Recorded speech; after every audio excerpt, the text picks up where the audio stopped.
In 1999, the United States was quietly being taken over by Great Britain. A vigilant patriot named Russel-Jay Gould recognized the threat, and in a series of strategic moves, he saved us from foreign invasion.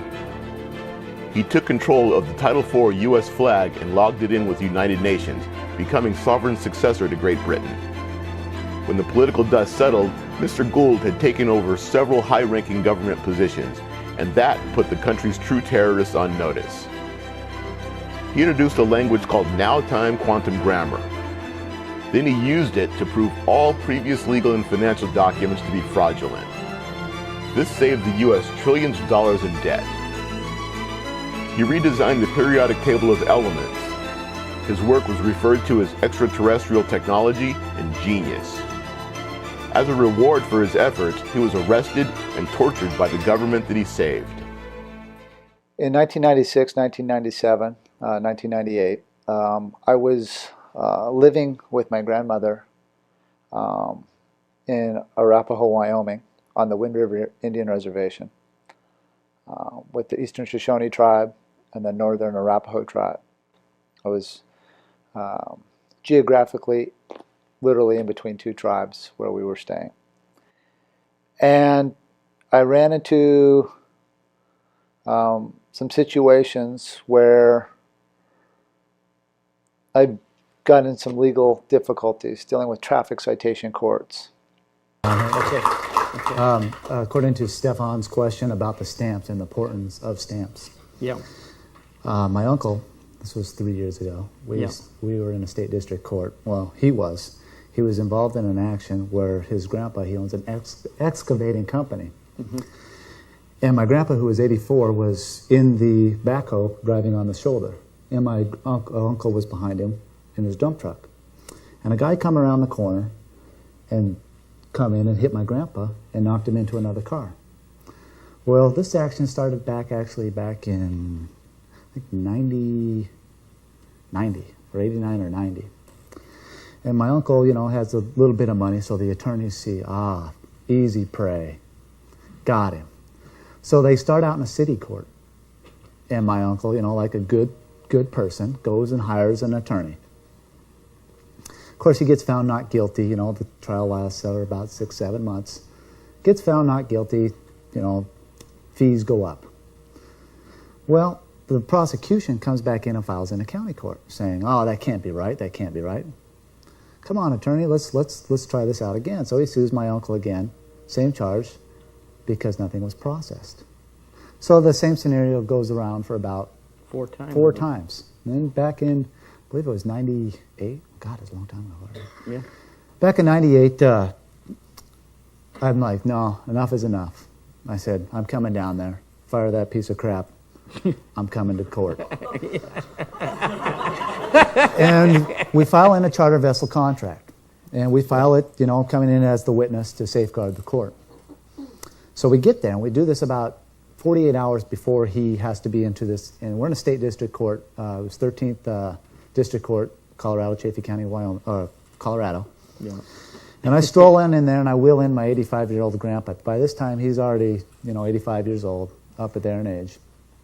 And I'm feeling pretty sorry for my uncle. My mom, this was the first time my mom's very concerned about her boy, of course. Yeah. And we stroll on into court, and my mom is very nervous. And I'm like, no, this is incorrect. This is not right. We got some procedural questions here. So we address stamps. We address bills of lading, unprocessed, through the years, through stacks and stacks. So we stroll on into court. I step through the bar, of course, capture the judge right out the chute. Title IV flag. He goes, oh, good. Looks at the paperwork, and we're Title IV flag, Unity-States, go through the scenario in the noun with our noun names and start addressing the procedure. And the judge takes a look at all this, and he turns all red. He starts turning red because they've all been caught. They want to get my uncle for $32,000, and he's got like $32,000, another $32,000 on top of unpaid lawyer fees. He's like, he was unsatisfied with his lawyer, but he agreed to keep him. And that, it was a con job. And so we start addressing procedure. And the judge looks at it and goes, you're right. There is no procedure here.